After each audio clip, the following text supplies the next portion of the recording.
মহেশখালীর LNG terminal আংশিক মেরামত হওয়ায় কিছুটা বেড়েছে গ্যাসের চাপ, তবে এখনও পুরোপুরি সংকট কাটেনি। ফিলিং স্টেশন এখনও রয়েছে দুর্ভোগ।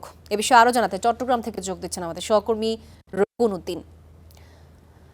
রকুন, আপনি নিশ্চয়ই শুনতে পাচ্ছেন। রকুন, আমাদেরকে জানাবেন আসলে ফিলিং স্টেশনগুলোর অবস্থা এখন কেমন দেখছে এবং ক্রেতারা আসলে কি বলছে গ্যাসের বিষয় নিয়ে।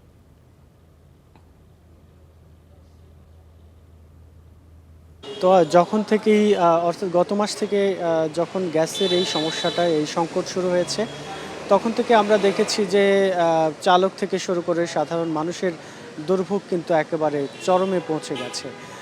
যদিও বা এখন আমরা দেখছি সেটি হচ্ছে রাত থেকে সকাল 10টা থেকে 10:30 পর্যন্ত গ্যাসের যে চাপ সেটি থাকলেও এরপরে 11টা নাগাদ কিন্তু বেশিরভাগ পাম্প বন্ধ হয়ে যাচ্ছে।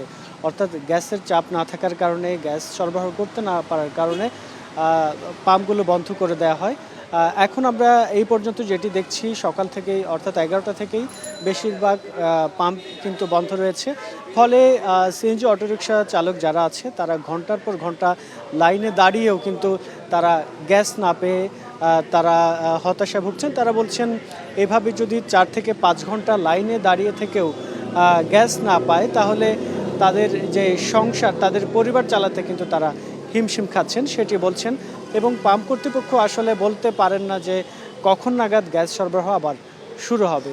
ফলে আমরা দেখছি যে যারা এখানে সাধারণ মানুষ থেকে শুরু করে সাধারণ মানুষের যে গাড়ি রয়েছে সেগুলো এবং সিএনজি অটোরিকশা চালক যারা রয়েছে, তারা দীর্ঘ লাইন কিন্তু থাকে প্রত্যেকটা পাম্পেই।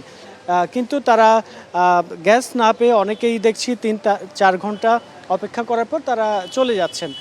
ফলে কিন্তু দুর্ভোগ কিন্তু একেবারে চরমে গিয়ে ঠেকেছে, আমরা সেটি কিন্তু লক্ষ্য করছি। অর্থাৎ গ্যাসের যে সংকট সেটি এখনও পর্যন্ত কাটিয়ে উঠতে পারেনি। এ ছিল আমার কাছে সবশেষ দোয়া। রকুন, আপনাকে ধন্যবাদ।